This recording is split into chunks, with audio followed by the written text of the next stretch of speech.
నామంలో మీ అందరికీ వందనములు తెలియజేస్తున్నాను. ఈ మంచి శుక్రవారం లేదా శుభ శుక్రవారం ఆరాధనలో మూడవ మాటను గురించి దేవుని వాక్యం అందించుటకు దేవుడు ఇచ్చిన ఈ గొప్ప వాక్యమును బట్టి దేవునికి నా ఎంతో కృతజ్ఞతలు తెలియజేస్తున్నాను. అదే విధముగా స్థానిక సంఘ కాపరి గారికి, సంఘ పెద్దలకు ప్రత్యేక వందనాలు తెలియజేస్తున్నాను. యోహాను సువార్త 19వ అధ్యాయము 26వ వచనం 27వ వచనం. తన తల్లియు తాను ప్రేమించిన శిష్యులను దగ్గర నిలుచుట చూసి, అమ్మ ఇదిగో ఈ కుమారుడు అని తన తల్లితో చెప్పాను. తరువాత శిష్యులు చూసి, ఇదిగో నీ తల్లి అని చెప్పాను. ఆ గడియ నుండి ఆ శిష్యుడు ఆమెను తన ఇంట చేర్చుకొనెను. ఈ వాక్య భాగంలో యేసు ప్రభువు శిలువలో పలికిన మూడవ మాట, అమ్మా ఇదిగో నీ కుమారుడు, ఇదిగో నీ తల్లి. ప్రియమైన సంగమా, ఈ మూడవ మాటలోని భావం అర్థం మనం గమనిస్తే తల్లిదండ్రుల పట్ల ఏ విధమైన బాధ్యత కలిగి ఉండాలో, వృద్ధులైన తల్లిదండ్రులకు మనం ఎలా భరోసా ఇవ్వాలో చాలా గొప్ప సంగతులు గ్రహించవచ్చును. శిలువ వేలాడుతున్న యేసయ్య పలికిన ఈ మాటలో బాధ్యత, భరోసా తన తల్లి పట్ల చూపుతున్నాడు. కావున ఏమైనా సంగమా, ఈ మూడు మాటలలో రెండు ముఖ్యమైన విషయాలు మీతో నేను తెలియజేయాలని ఇష్టపడుతున్నాను. మొదటిది నిర్గమకాండము 20వ అధ్యాయము 12వ వచనం.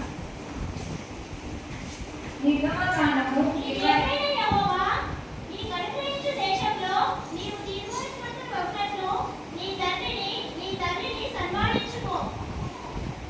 రెండవది మొదటి తిమోతి 5వ అధ్యాయము 1వ వచనం.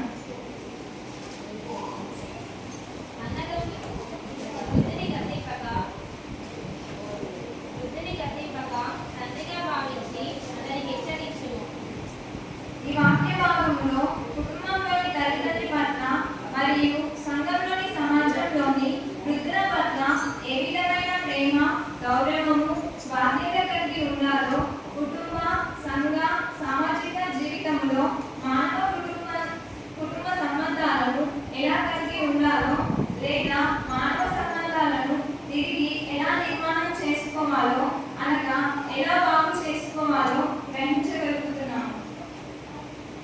నేటి పరిస్థితులలో కుటుంబం అయినా, సంఘంలో అయినా, సమాజంలో అయినా వృద్ధులైన తల్లిదండ్రుల అక్కడక్కడ నిర్లక్ష్యానికి గురవుతున్నారు. అనాథలుగా, అభాగ్యులుగా విడవబడుచున్నారు. కొట్టబడి, కుటుంబంలో నుండి నెట్టివేయబడి, నిరాశ, నిస్పృహలోనికి వెళ్ళి తలుపులు చెల్లిస్తున్నారు, అనగా చచ్చిపోతున్నారు.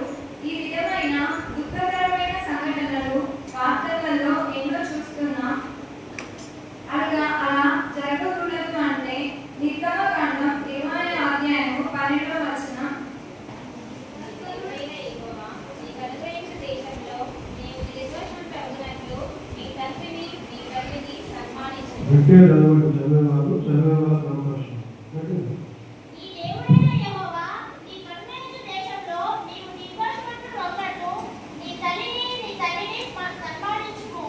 ఈ వాక్యం దేవుడైన యెహోవా ఇశ్రాయేలు ప్రజల కోసం ఇచ్చిన 10 ఆజ్ఞలలో 5వ ఆజ్ఞ.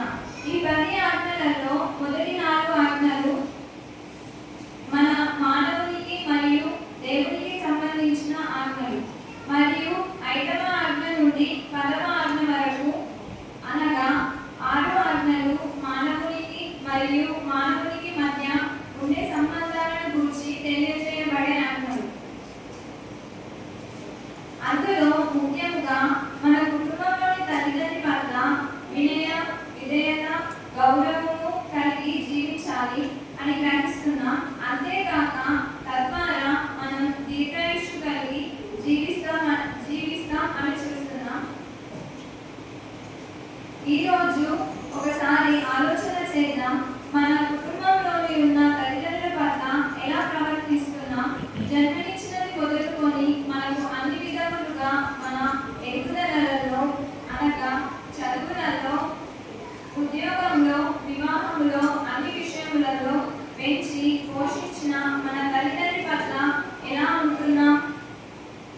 ఒక సిలువలో వేలాడుతున్న బాధపడుతూ చనిపోయే చివరి స్థితిలో ఉన్న యేసయ్య తన తల్లి భవిష్యత్తు కోసం, క్షేమం కోసం బాధ్యత తీసుకున్నాడు. మరి మనం అన్ని రకాలుగా బాగుండి కూడా మన తల్లిదండ్రి పట్ల నిర్లక్ష్యం కలిగి ఉన్నామేమో. ఇప్పటికైనా మనం కళ్ళు తెరచి బాధ్యత గల పిల్లలుగా జీవిద్దాం. రెండవది, 1 తిమోతి 5వ అధ్యాయము 1వ వచనం.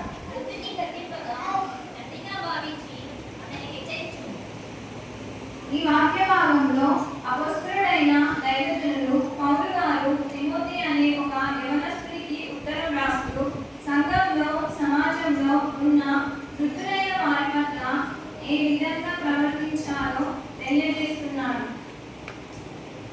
అయితే కుటుంబంలో మన సొంత తల్లిదండ్రులే కాదు, సంఘంలో, సమాజంలో ఉన్న వృద్ధులను అనగా ముసలి వాళ్ళను లేదా వయస్సులో పెద్దవారిని తల్లిగా, తండ్రిగా భావించి గౌరవించాలని నేర్పిస్తున్నాడు.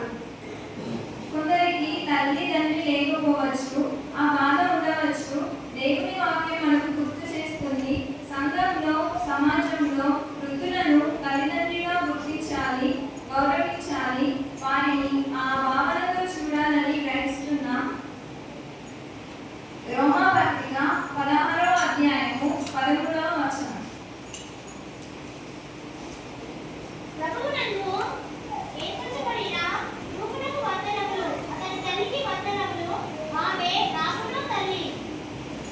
ఈ వాక్య భాగంలో పౌలు గారు దేవుని సంఘంలో ఉన్న ఒక పెద్ద వృద్ధి తల్లి తన తల్లిగా భావించి గౌరవిస్తూ వందనములు తెలియజేస్తున్నాడు.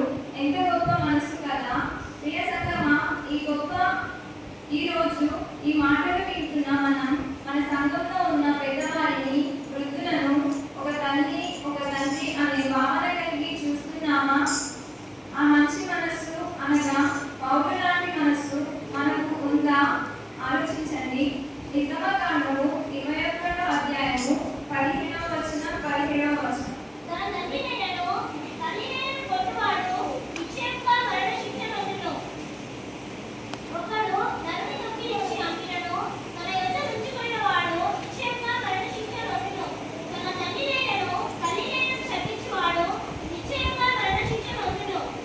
అనగా ఈ వాక్య భాగంలో తల్లిని, తండ్రిని తిట్టినా, కొట్టినా శాపగ్రస్తుడై చచ్చిపోతాడు అని చూస్తున్నాం. లేదా అలాంటి వారు, అది వారికి క్షేమం కాదు. యేసు ప్రభువు సిలువలో పలికిన 3వ మాట, అమ్మా ఇదిగో నీ కుమారుడు, ఇదిగో నీ తల్లి అనే ఈ మాట మనకు కనువిప్పు కావాలి. ఎందుకనగా సిలువలో మరణిస్తూ యేసయ్య తన తల్లి క్షేమం కోరి తన ప్రియ శిష్యుడైన యోహాను గారికి తన బాధ్యతను అందిస్తున్నాడు, అప్పగిస్తున్నాడు. మరి మనం మన తల్లిదండ్రి గర్భమున పుట్టి వారి రక్తం పంచుకొని వారి శ్రమను అనుభవించి వారి ఆస్తికి కర్తలమై చివరికి వారి బాధ్యతను మరచిన వారుగా ఉన్నామా? లేదా యేసయ్య వలె మనకు ఎంత కష్టం కలిగినా తల్లిదండ్రి బాధ్యత తీసుకునే కుమారులుగా, కుమార్తెలుగా ఉన్నామా? ఒకసారి ఆలోచన చేద్దాం. తల్లిదండ్రి మీద దయలేని పుత్రుడు, పుట్టలేని వాడి బిడ్డలేని, పుట్టలోన చెదరు పుట్టలా గిట్టలా, విశ్వదాభిరామ వినురవేమ. వృద్ధాప్యమందున్న తల్లిదండ్రుల యొక్క బాధ్యతను చూడలేని ఎంతమంది కొడుకులు, బిడ్డలు ఉన్నా వారు పనికిరాని చెదలు వంటి వారే. అలాంటి వారు పుట్టినా చచ్చినా ఒకటే. ఆమేన్.